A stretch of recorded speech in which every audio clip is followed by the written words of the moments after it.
对于这2枚导弹究竟是从哪里发射的，西方国家这次几乎众口一词，纷纷表示不是从俄罗斯境内发射的。乌方则强调绝不是己方发射的，并要求参与实地调查，但波兰方面予以拒绝。西方舆论惊呼，北约有可能被直接卷入俄乌冲突。但有些微妙的是，在与北约通气后，波兰总统杜达对媒体表示，事件可能是一场意外。俄罗斯国防部则通报称，俄军没有攻击波兰，实际上他们将靠近波兰边境的阵地后撤。这一事件非常敏感，甚至影响了当时正在召开的 G20 议程。美国总统拜登16号紧急在巴厘岛召集7国集团成员开会协商。然而出乎意料的是，拜登在协商后，事件的走向发生了逆转。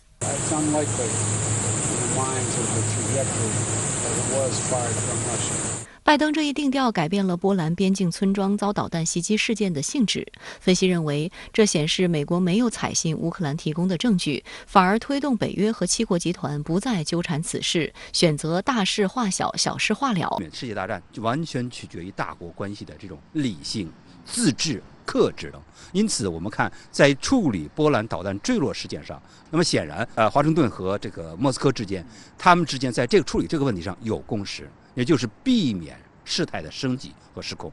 16号中午，波兰总理莫拉维茨基还在波兰国家电视台的转播中宣布，波兰放弃动用北大西洋公约第4条款关于紧急磋商的计划。他还呼吁波兰人保持冷静。Apeluję do wszystkich Polaków, aby zachować spokój wokół tej tragedii. Bądźmy rozważni,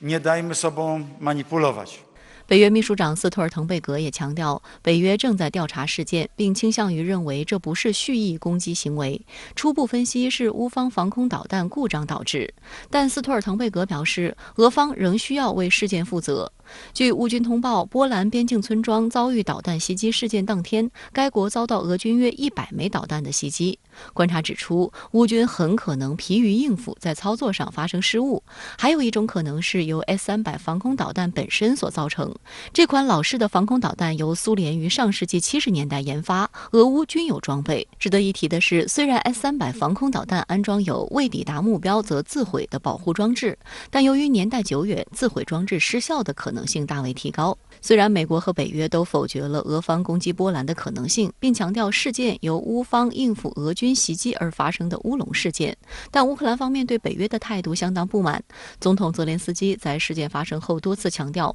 落入波兰境内的导弹毫无疑问不属于乌克兰。泽连斯基还要求参加事件调查，但波兰总统明确表示拒绝。他还表示，目前调查工作由美国和波兰的专家主导，如果乌方想参加，除了波兰，还需要获得美国同意。